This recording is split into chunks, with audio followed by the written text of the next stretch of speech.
Baik, selamat sore, selamat bertemu kembali. Dan kali ini kita akan melanjutkan percakapan kita.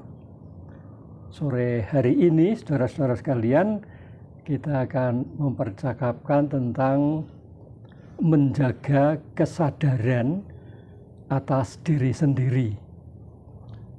Menjaga kesadaran atas diri sendiri.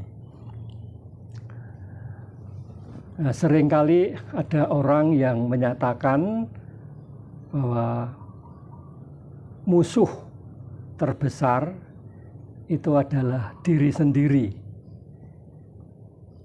Berperang itu yang harus diperangi terutama adalah diri sendiri. Salah seorang yang pernah menyatakan adalah Whitney Houston, seorang aktris yang terkenal di Amerika. Dia juga bintang film, dan dia mengatakan bahwa setan terbesar itu adalah diri sendiri. Baik, ya, jadi peperangan yang utama itu adalah peperangan melawan diri sendiri, karena musuh utama itu adalah diri sendiri. Nah, saudara sekalian, ada beberapa hal yang saya ingin kemukakan, ingin sampaikan. Pengakuan bahwa musuh utama adalah diri sendiri itu berarti bahwa masalah itu tidak ada di luar diri sendiri, tetapi masalah itu ada di dalam diri sendiri. Di luar diri sendiri itu semuanya baik-baik saja. Semuanya baik-baik saja. Tidak ada masalah di luar diri sendiri. Tetapi di dalam sendiri-sendiri itu yang ada masalahnya. Kalau di luar tidak ada masalah, tetapi masalahnya di dalam diri sendiri, maka yang harus diselesaikan bukan yang di luar, tetapi yang di dalam diri sendiri. Suasana hujan menjadi sedih, misalnya. Mengapa begitu? Karena ada masalah dalam diri sendiri, yaitu kesedihan itu. Di luarnya baik-baik saja. Hujan di luar itu baik-baik saja. Tidak masalah itu. Hujan, panas sama. Suasana hujan, suasana panas sama. Tidak ada masalah di sana. Itu bukan masalah. Masalahnya ada dalam diri sendiri yang merasa sedih karena panas, yang merasa sedih karena hujan.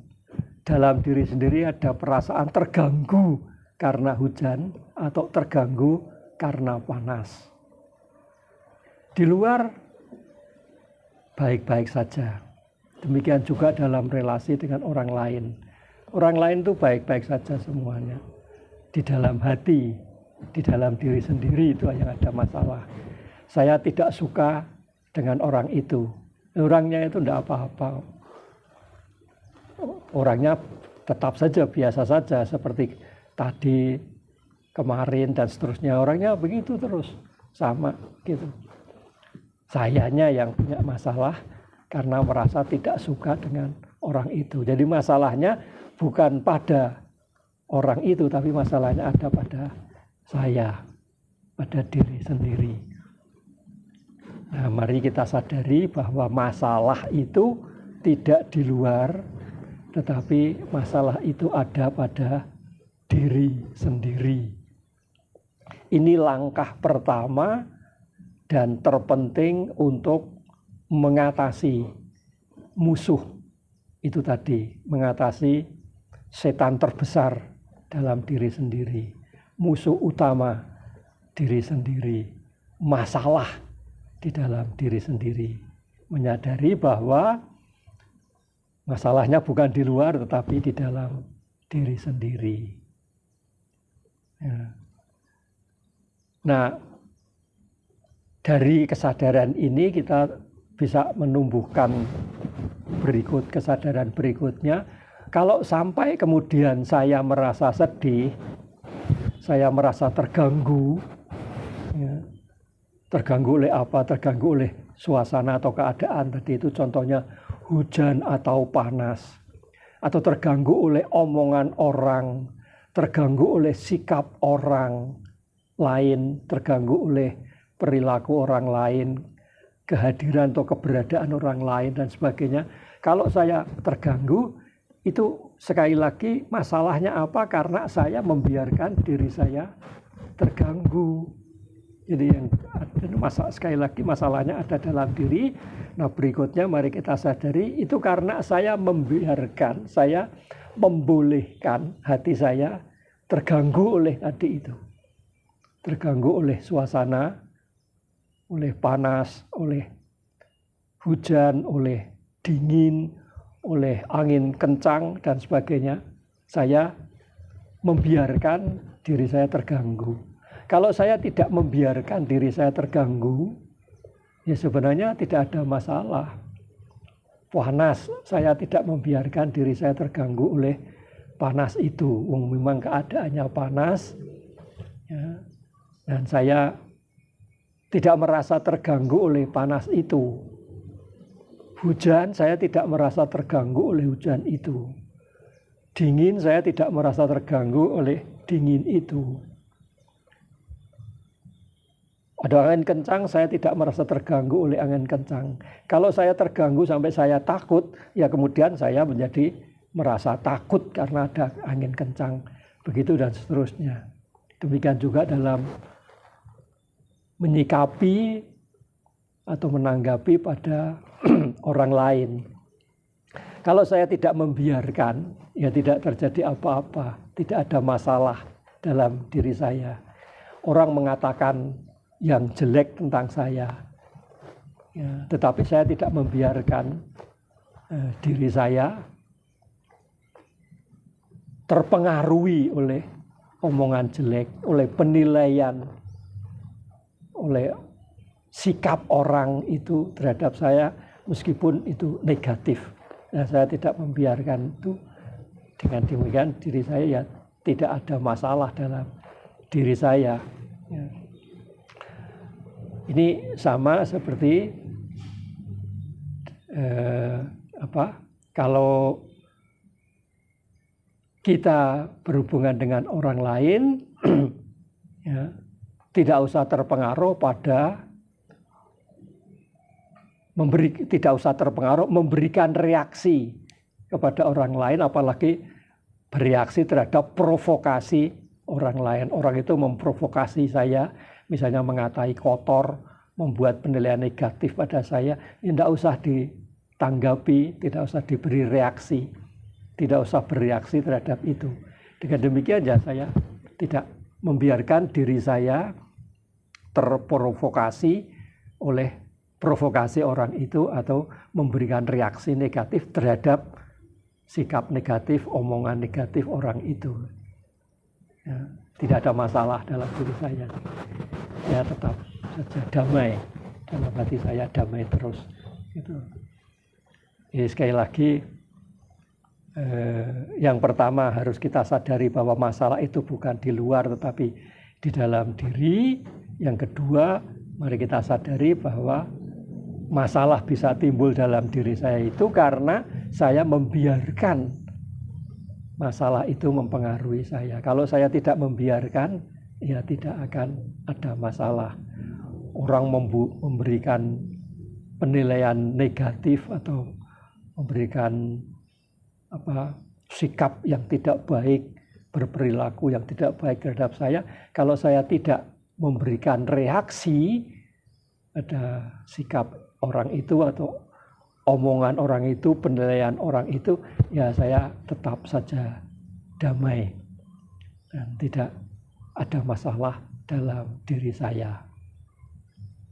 Nah, dari kedua itu, kalau kita sudah sadar masalah ada dalam diri saya. Yang kedua, saya juga sadar tidak memberikan reaksi sehingga saya tidak terpengaruhi oleh apapun juga yang terjadi, suasana yang terjadi, dan apapun juga yang dilakukan atau dikatakan oleh orang lain.